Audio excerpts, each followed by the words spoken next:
दोस्तों 10 feet by 10 feet area की दीवार को बनाने के लिए उसमें कितनी ईंटें लगेंगी, इसका कैलकुलेशन कैसे करना होता है, ये हम लोग आज की वीडियो में डिटेल में डिस्कस करने वाले हैं।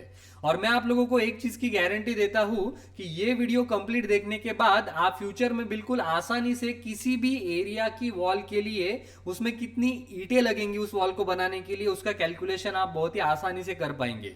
इस चीज की मैं आपको गारंटी देता हूं। तो चलिए उसी के साथ वीडियो को स्टार्ट करते हैं और देखते हैं इसका कैलकुलेशन हमें कैसे करना होता है।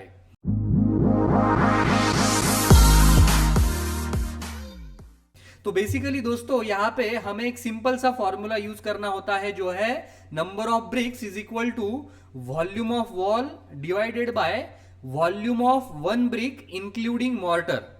ठीक है, ये सिंपल सा फॉर्मूला हमें यूज करना होता है ईंटों की क्वांटिटी निकालने के लिए, किसी भी पर्टिकुलर एरिया की वॉल को बनाने के लिए। ठीक है, तो बेसिकली वन बाय वन अभी हम लोग इन दोनों वैल्यूज को कैलकुलेट करेंगे और उन वैल्यूज को इस तरीके से यहाँ पे पुटअप करके इसकी क्वांटिटी निकालेंगे। ठीक है, ब्रिक्स की। तो बेसिकली सबसे पहले समझते हैं कि वॉल्यूम ऑफ वॉल यानी कि क्या। अब वॉल्यूम ऑफ वॉल यानी कि जिस भी दीवार के लिए हम लोग क्वांटिटी निकालने जा रहे हैं नंबर ऑफ ब्रिक्स की, तो उस वॉल का वॉल्यूम कैलकुलेट करके हमें यहाँ पे पुटअप करना है। ठीक है, अब वॉल्यूम कैसे निकालते हैं? वॉल्यूम के लिए एक सिंपल सा फॉर्मूला हमें यूज करना पड़ता है, जो है length multiplied by width multiplied by height. किसकी लेंथ, किसकी विड्थ और किसकी हाइट? इस पर्टिकुलर दीवार की। जिस भी दीवार के लिए हम लोग वॉल्यूम कैलकुलेट करने जा रहे हैं उस दीवार के डायमेंशंस हमें यहाँ पे पुटअप करने हैं। ठीक है, उस दीवार की लेंथ, उसकी विड्थ और उसकी हाइट, जिसके चलते इन तीनों को मल्टीप्लाई करके हमको उस पर्टिकुलर दीवार का वॉल्यूम मिलेगा। ठीक है, तो जैसे हमने डिस्कस किया था वीडियो के स्टार्टिंग में ही कि इस वीडियो में हम लोग देखने वाले हैं कि 10 फीट बाय 10 फीट एरिया की दीवार के लिए कितनी ईंटें लगेंगी। करेक्ट, ये हम लोग कैलकुलेट करने वाले हैं। तो इसीलिए अगर आप लोग यहाँ पे देखोगे सबसे नीचे, तो यहां पे हमने इस दीवार की लेंथ ली है 10 फीट।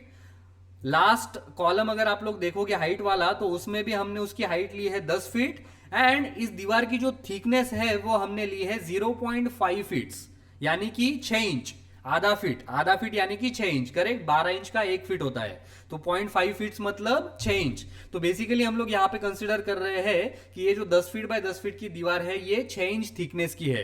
तो उसके लिए हम लोग अभी क्वांटिटी कैलकुलेट करने वाले हैं। ठीक है, अब दोस्तों एज अ इंजीनियर हम हमेशा क्वांटिटी जो है वो मेट्रिक यूनिट्स में कैलकुलेट करना पसंद करते हैं। मेट्रिक यूनिट्स यानी कि यूनिट जैसे कि metre, square metre, cubic metre, ये सारे मेट्रिक यूनिट्स है। तो मेट्रिक यूनिट में क्वांटिटीज कैलकुलेट करने के लिए सबसे पहले तो हमें इन डायमेंशंस को कन्वर्ट करना होगा मीटर में।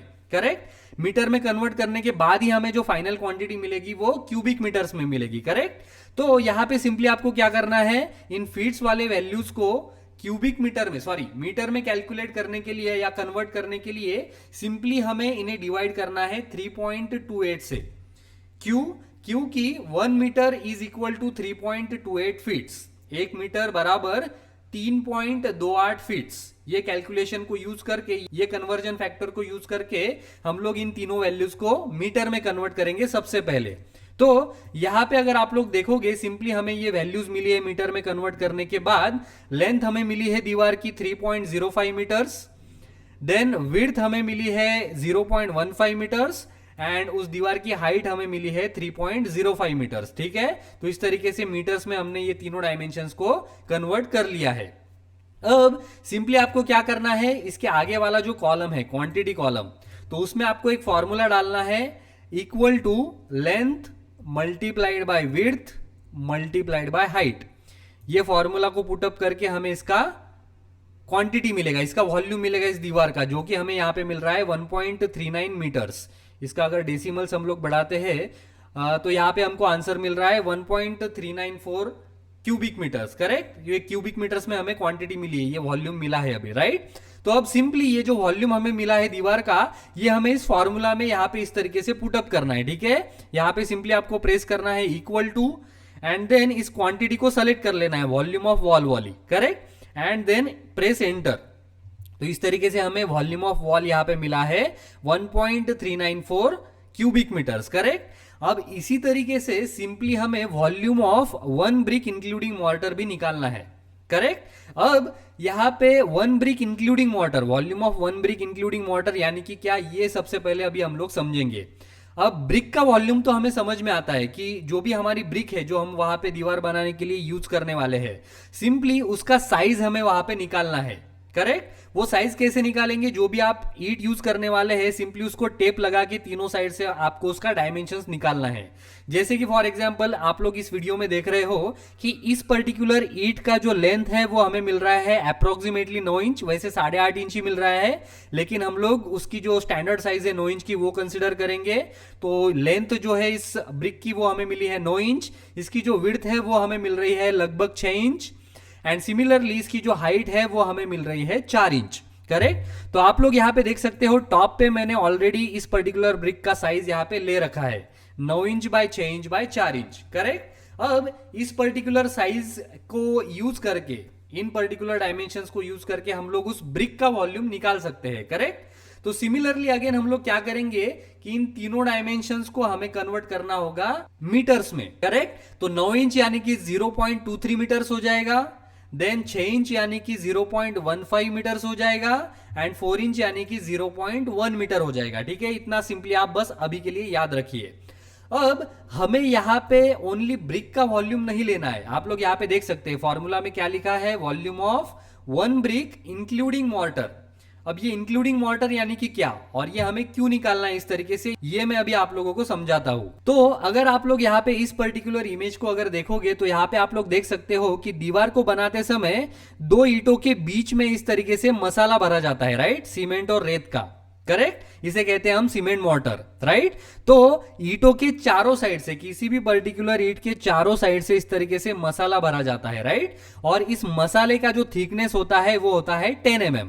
करेक्ट। अभी अगर आप लोग उस फॉर्मूला को देखोगे, volume of one brick including mortar, इसका मतलब ये है कि हमें ओनली इस ब्रिक का वॉल्यूम नहीं निकालना है, इसके साथ ही हमें इसके साइड में, इसके चारों साइड में जो भी मॉर्टर यहाँ पे फिल किया जाने वाला है 10 mm का, उसका भी थिकनेस उसमें ऐड करना है। ठीक है, क्योंकि तभी हमको उस पर्टिकुलर ब्रिक का टोटल वॉल्यूम मिलेगा जो वहां पे फिक्स होने वाला है उस दीवार के अंदर। करेक्ट।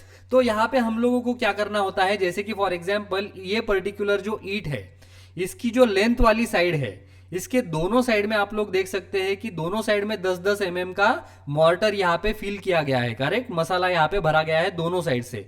तो हम लोग क्या करते हैं कि ये जो टोटल थिकनेस है 10 mm की इस पर्टिकुलर मॉर्टर की, उसमें से जो आधी थिकनेस है, आधी मतलब 5 mm, करेक्ट, 10 mm का आधा 5 mm, तो 5 mm इस साइड से और 5 mm इस साइड से, इस पर्टिकुलर लेंथ वाले साइड में हम लोग ऐड कर देते हैं।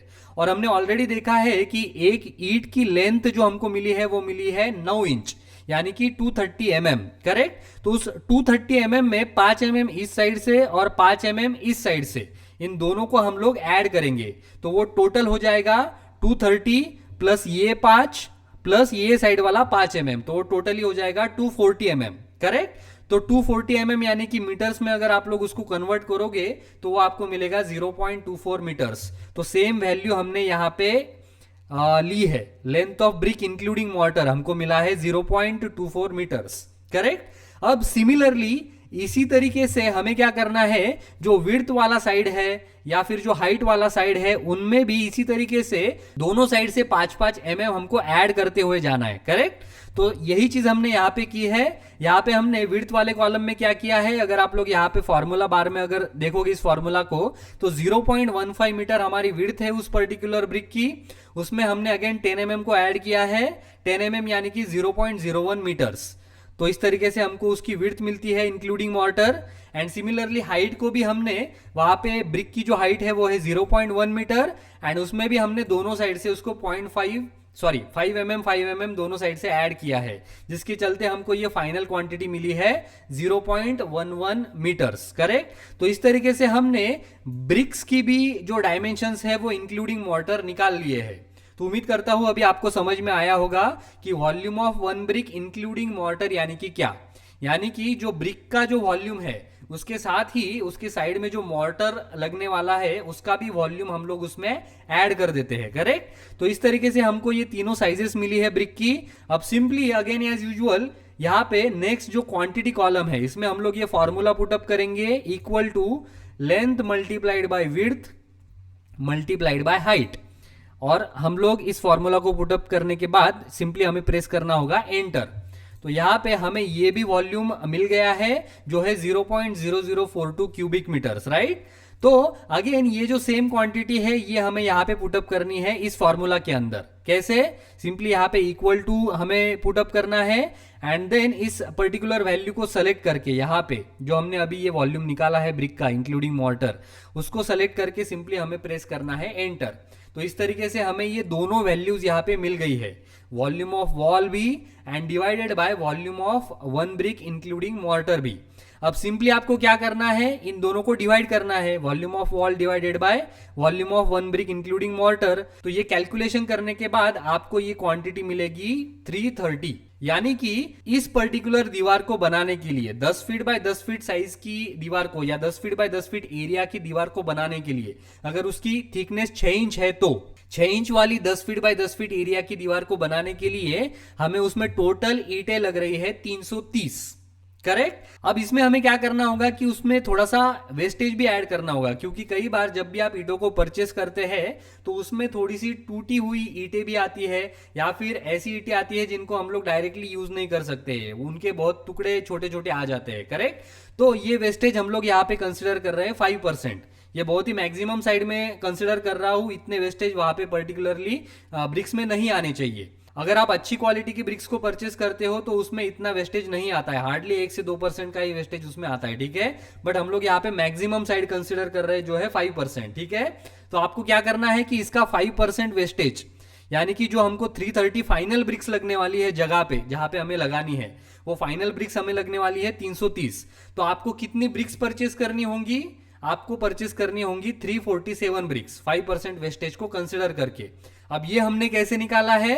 अगर आप लोग यहाँ पे इस फॉर्मूला को देखोगे, ये फॉर्मूला हमने डाला इस तरीके से कि 330 इस पर्टिकुलर सेल को हमने सेलेक्ट किया प्लस 330 मल्टीप्लाइड बाय 0.05, यानी कि 330 मल्टीप्लाइड बाय 5%। इसका हमने ये 5% वाला नंबर निकाला यहाँ पे और इसको ऐड किया हमने यहाँ पे इस 330 में, ठीक है। तो फाइनली हमको ये क्वांटिटी मिलेगी एज 347।